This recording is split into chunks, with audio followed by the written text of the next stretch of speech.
আলাইকুম ওয়া রাহমাতুল্লাহি ওয়া বারাকাতুহু। আলহামদুলিল্লাহিল্লাযী ওয়াহদা ওয়াসসালাতু ওয়াসসালামু আলা মান লা নাবিয়্যা বা'দা আম্মা বা'দ।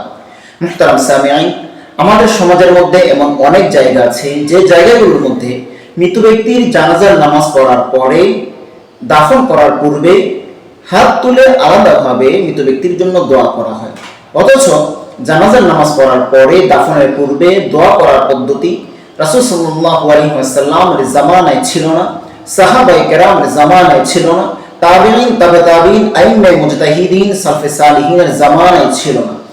এটা একবারে নতুন আবিষ্কৃত একটা বিষয়। বরঞ্চ আমরা দেখি রাসূল সাল্লাল্লাহু আলাইহি ওয়াসাল্লামের এমন অনেক হাদিস রয়েছে যে হাদিসগুলোর মধ্যে জানাজা দ্রুত সম্পন্ন করে দাফনের কাজ দ্রুত সম্পন্ন করার প্রতি তাগিদ দেওয়া হয়েছে।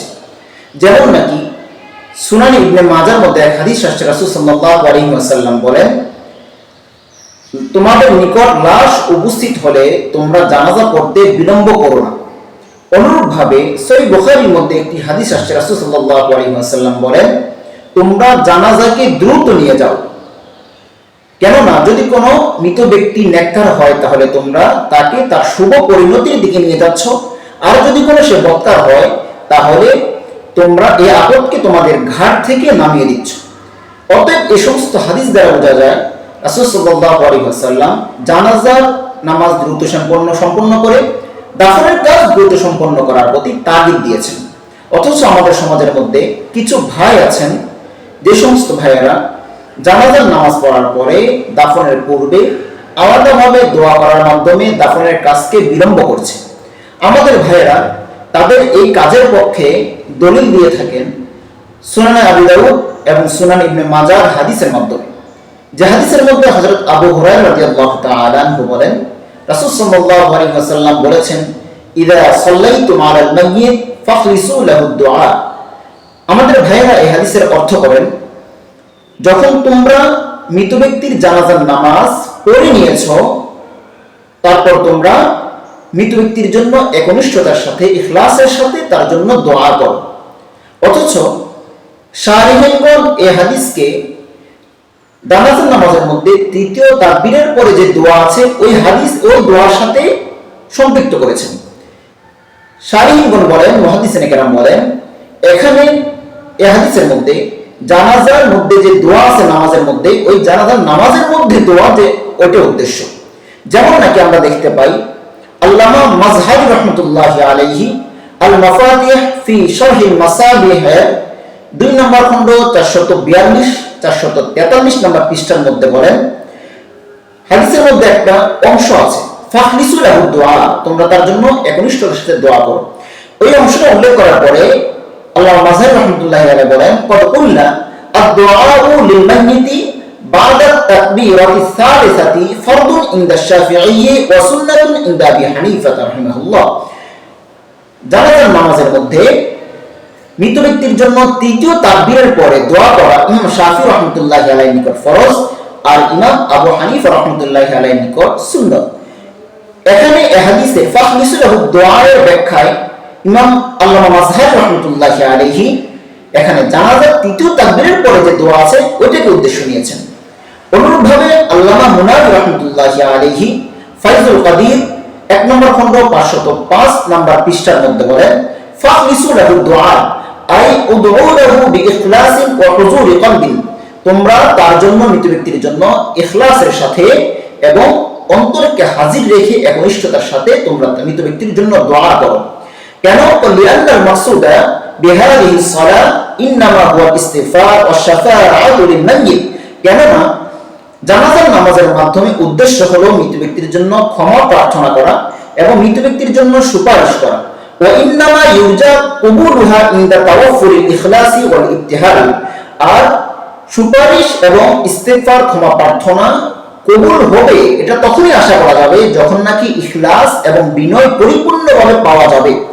ওয়া লিহাযা শুরিয়া ফিস সালাতি আলাইহি মিনাদ দুআ, এই জন্যই মৃত ব্যক্তির জন্য নামাজের মধ্যে মৃত ব্যক্তির জন্য দোয়াকে শরীয়ত মাশরু করেছেন, অনুমতি দিয়েছেন। আল্লামা আব্দুল কারীম খুযাইর রাহমাতুল্লাহি আলাইহি শরহুল বুলুগিল মারামের মধ্যে বলেন, ফাখলিসু লাহু দুআ, এই অংশটা উল্লেখ করার পরে তিনি বলেন লিআন্না সলাতা আলাল মাইয়িতি শাফাআতুন, কেননা মৃত ব্যক্তির উপর যে জানাজা পড়া হয় সেটা একটা সুপারিশ, মৃত ব্যক্তির জন্য সুপারিশ করা হচ্ছে। ওয়াল ইনসানু ইয়াদউ মিন আজলি আন ইউস্তাজাব, আর মানুষ এর জন্যই দোয়া করে যে তার দোয়াটা কবুল করা হবে। পরবর্তীতে তিনি বলেন আর দোয়া কবুল তখনই হবে যখন নাকি দোয়ার মধ্যে ইখলাস, একনিষ্ঠতা থাকবে।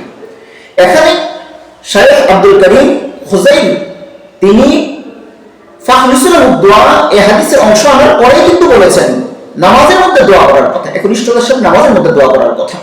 অনুরূপভাবে আল্লামা ইবনুল কাইয়িম রাহমাতুল্লাহি আলাইহি আর রূহ কিতাবের 118 নম্বর পৃষ্ঠার মধ্যে তিনি বলেন, এখানে তিনিও উল্লেখ করেছেন যে ফাখরুসুল দোয়া, এখানে যে ফাখরুসুল একনিষ্ঠতার সাথে দোয়া করার জন্য, মৃত ব্যক্তির জন্য দোয়া করার জন্য বলা হয়েছে, এটা নামাজের মধ্যে যে দোয়া আছে ওইটার কথা বলা হয়েছে। অনুরূপভাবে ইমাম নববী রাহমাতুল্লাহি আলাইহি আল মাজমু শারহুল মুহাজ্জাবের 5 নম্বর খণ্ড 236 নম্বর পৃষ্ঠার মধ্যে আল্লামা নবী রাহমাতুল্লাহি আলাইহি বলেন যে এখানে যে দোয়া কথা বলা হয়েছে ফাখরুসুল দোয়া, এই দোয়ার স্থান হলো বা ওমাহাল্লু হাদা দোয়া আত-তাকবীর আস-সালিসা, এই দোয়ার স্থান হলো তৃতীয় তাকবীর, অর্থাৎ তৃতীয় তাকবীরের পরে যে দোয়া আমরা পড়ি, এখানে ফাখরুসুল দোয়ায় এই দোয়ার স্থান হলো তৃতীয় তাকবীরের পরের দোয়াটা। আলাদাভাবে জানাজা নামাজ পড়ার পরে দাফনের পূর্বে দোয়ার কথা এখানে বলা হয়নি, বরং তৃতীয় নামাজের মধ্যে তৃতীয় তাকবীরের পরে যে দোয়াটা বলা হয় ওইটার কথাই এখানে বলা হয়েছে। আমরা যদি ফতোয়ার কিতাব দেখি, আল্লামা শাইখ ইবনে বাজ রাহমাতুল্লাহি আলাইহিকে একজন প্রশ্ন করেছেন, যে হযরত অনেক জায়গার মধ্যে আমরা দেখতে পাই জানাজার নামাজের পরে দাফনের পূর্বে আলাদাভাবে দোয়া করা হয়, এই দোয়ার ভিত্তি কি, এই দোয়াটা কি বৈধ? তখন ইবনে বাজ রাহমাতুল্লাহি আলাইহি বলেছেন হাদা শাইউন লা আসলাহু, এই যে জানাজার নামাজের পরে দাফনের পূর্বে দোয়াটা করা হয় এটা এমন একটা বিষয় যে বিষয়ের কোনো ভিত্তি নাই। হাদা বিদআতুন, এই কর্মটা এটা বিদআত। আমরা যদি কোনো ফতোয়ার কিতাব দেখি তাহলে ফতোয়ার কিতাবের মধ্যে আমরা দেখতে পাই বাজ্জাজির মধ্যে, ফতোয়ায়ে বাজ্জাজির মধ্যে এবং ফতোয়ায়ে কাতারখানিয়ার মধ্যে উল্লেখ আছে লা ইয়াকুমু বিদুআই বাদা সালাতিল জানাইজি, জানাজার নামাজ পড়ার পরে আলাদাভাবে দোয়ার জন্য দাঁড়াবে না, লিআন্নাহু দাআ মাররাতান, কেননা মৃত ব্যক্তির জন্য তো একবার দোয়া করা হয়েছে, লিআন্না আকসারুহা দুআউন, কেননা জানাজার অধিকাংশটাই দোয়া, জানাজার অধিকাংশটাই দোয়া, অতএব কোরআন সুন্নাহর বাহিরে গিয়ে আলাদাভাবে তার জন্য দোয়া করার কোনো প্রয়োজন নেই।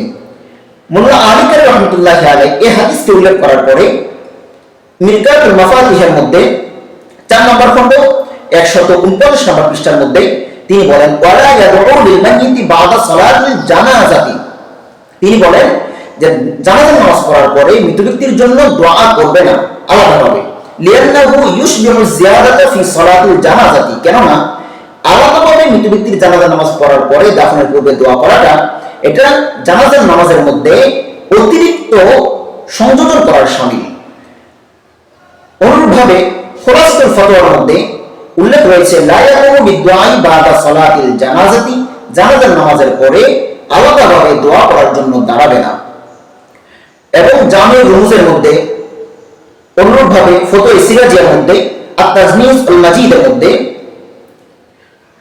এইভাবে এই কথাগুলো উল্লেখ রয়েছে যে নামাজের পরে, জানাজা নামাজের পরে দাফনের পূর্বে আলাদাভাবে দোয়া করার জন্য দাঁড়াবে না। আর সবচেয়ে বড় কথা হলো আমরা যদি হাদিসের তরজমাতুল বাব দেখি, যে অধ্যায়ের মধ্যে হাদিসটা এনেছে সেটা দেখি, তাহলে আমরা সহজেই বুঝতে পারবো যে এই হাদিসের মাধ্যমে জানাজার পরে দাফনের পূর্বে আলাদাভাবে দোয়ার কথা বলা হয়েছে নাকি নামাজের মধ্যে দোয়ার কথা বলা হয়েছে। আমরা এই সমস্ত হাদিস যেগুলো আছে ওইগুলোকে আমরা দেখতে পাই এমন বাবের মধ্যে আনা হয়েছে যেটা নামাজকে বোঝানো হয়েছে। যেমন নাকি মুসলিম শরীফের মধ্যে বাব এসেছে বাবু দুআ লিল মাইয়িত ফি সালাতি, তিরমিজি শরীফের মধ্যে বাব এসেছে বাবু মা ইয়াকুলু ফি সালাতি আলাল মাইয়িত, রিয়াদুস সালিহিনের মধ্যে বাব এসেছে বাবু মা ইয়াকুলু ফি সালাতিল জানাজাতি, as-সুনানুল কুবরা লিল বাইহাকির মধ্যে এই হাদিস এনেছে বাবু দুআ ফি সালাতিল জানাজাতি, সুবুল সালামের মধ্যে এই হাদিস এনেছে আদ-দুআ লিল মাইয়িত বাদা তাকবীরাতিস সালিসাতি। অতএব বুঝা যায় স্পষ্টভাবে আমরা এর থেকে বুঝতে পারলাম তরতরত বাবু এর উপর দালালত করে প্রমাণ বহন করে যে এর মাধ্যমে জানাজার মধ্যে নামাজের মধ্যে তৃতীয় তাকবীরের পরে যে দোয়া, ওই দোয়াটাকে ফাখলিসু লাহু দোয়া, এখানে তার জন্য মৃত ব্যক্তির জন্য দোয়াটাকে ইখলাসের সাথে আদায় করার জন্য পড়ার জন্য বলা হয়েছে। যদি এমনটা না হয়, অথচ সাহাবায়ে কেরাম রাসূল সাল্লাল্লাহু আলাইহি সাল্লাম সাহাবায়ে কেরাম অনেকের জানাজা নামাজ পড়েছেন, কিন্তু এই আমল জানাজা নামাজের পড়ার পরে দাফনের পূর্বে এই আলাদাভাবে দোয়া করার আমলটা রাসূল সাল্লাল্লাহু আলাইহি সাল্লাম করেন নাই, সাহাবায়ে কেরাম করেন নাই, তাবিঈন তাবিঈন আইম্মা মুজতাহিদিন সালফে সালিহিনের মধ্যে থেকে কেউই করেন নাই।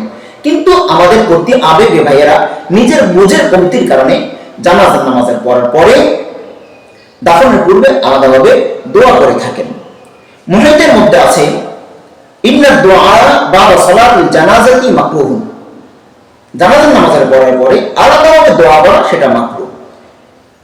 ইবনে নুজাইম রাহমাতুল্লাহি আলাইহি বাহরুর রায়াতের মধ্যে উল্লেখ করেছেন 2 নম্বর খণ্ড 183 নম্বর পৃষ্ঠা, ওয়ালা ইয়াদউ বা'দা তাসলিম, সালাম ফিরানোর পরে জানাজা নামাজের সালাম ফিরানোর পরে আলাদাভাবে দাফনের পূর্বে দোয়া করবে না।